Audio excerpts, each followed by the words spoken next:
പ്രിയമുള്ളവരെ, ഇന്നത്തെ ഒരു അനുഭവം നിങ്ങളുമായിട്ട് പങ്കുവയ്ക്കുകയാണ്.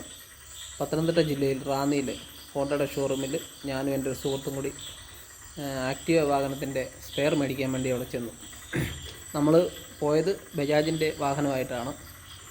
അപ്പോൾ അതിൻ്റെ അകത്ത് കയറി ഷോറൂമിൻ്റെ പുറകെ തന്നെയാണ് ഇതിൻ്റെ സ്പെയർ പാർട്സ് വയ്ക്കുന്ന ഇതുള്ളത്. നമ്മളതിനകത്ത് വാഹനം കയറ്റിയിട്ടാണ് നമ്മൾ സാധനം മേടിക്കാൻ വേണ്ടി പോയത്. അപ്പോൾ അവിടുത്തെ ഒരു സ്റ്റാഫ് എന്ന് പറഞ്ഞാൽ അവിടുത്തെ വേറൊരു കമ്പനിയുടെ വാഹനം ഇവിടെ വെക്കാൻ പറ്റത്തില്ല, നിങ്ങൾ വെളിയിലോട്ട് ഇറക്കി വാഹനം വെക്കണമെന്ന് പറഞ്ഞു. അപ്പോൾ ഞാൻ അദ്ദേഹത്തിനോട് ചോദിച്ചു, നമ്മൾ സ്പെയർ പാർട്സ് മേടിക്കാൻ വന്നവരാണ്, അത് മേടിച്ച് കഴിഞ്ഞാൽ നമ്മളങ്ങ് പോകും, നമ്മൾ കസ്റ്റമറാണല്ലോ. അപ്പോൾ അവർ പറഞ്ഞത് വേറൊരു കമ്പനിയുടെ വാഹനം അതിനകത്ത് കൊണ്ടുവരാൻ പറ്റത്തില്ല, അലോ ചെയ്യാൻ പറ്റത്തില്ല, അത് അവിടുത്തെ സ്റ്റാഫിന് പ്രശ്നമാണ്, അപ്പോൾ അതുകൊണ്ട് വാഹനം നിങ്ങൾ വെളിയിൽ ഇറക്കണമെന്ന് പറഞ്ഞു. അദ്ദേഹം അങ്ങനെ പറഞ്ഞുകൊണ്ട് ഞാൻ വാഹനം വെളിയിലിറക്കി. പക്ഷേ എനിക്ക് തോന്നുന്ന ഒരു കാര്യം, നമ്മൾ സാധനം മേടിക്കാൻ വരുന്നയാളാണ്, കസ്റ്റമറാണ്, നമ്മൾ ഏത് വാഹനത്തിൽ വന്നാലും നമ്മൾ സാധനം മേടിച്ച് നമ്മളപ്പോൾ തന്നെ പോകും. അപ്പോൾ ഇവരെ അങ്ങനെയൊക്കെ ശ്രദ്ധിക്കേണ്ട ആവശ്യമുണ്ടോ?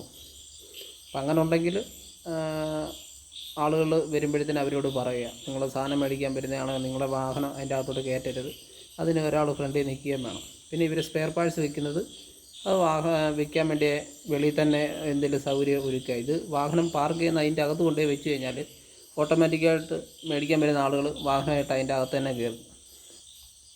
അപ്പം ഇങ്ങനെ ഒരു അനുഭവം ഉണ്ടായിട്ടുണ്ട്.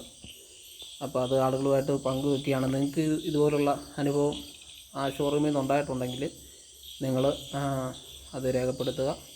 അപ്പം അങ്ങനെ ഒരു വകുപ്പുണ്ടോ എനിക്കറിയത്തില്ല, അതിൻ്റെ നിയമ നടപടികൾ അങ്ങനെ ഏതെങ്കിലും സ്ഥാപനത്തിലുണ്ടോ എന്ന് എനിക്കറിയത്തില്ല. വേറൊരു വാഹനം ഇന്ന കമ്പനിയിൽ കയറ്റാൻ പറ്റില്ല, അവിടുത്തെ സ്റ്റാഫിൻ്റെ വാഹനമെല്ലാം വെളിയിൽ തന്നെയാണ് അവർ വെച്ചിരിക്കുന്നത്. അപ്പോൾ ഈ ഒരു നടപടി എനിക്ക് വിചിത്രമായിട്ട് തോന്നിയത് കൊണ്ടാണ് അത് നമ്മുടെ ഈ കേരളത്തിൽ ഇങ്ങനൊരു അനുഭവം എനിക്ക് ആദ്യമായിട്ടുണ്ടാകുള്ളൂ. അതുകൊണ്ട് ഞാൻ രേഖപ്പെടുത്തുകയാണ്.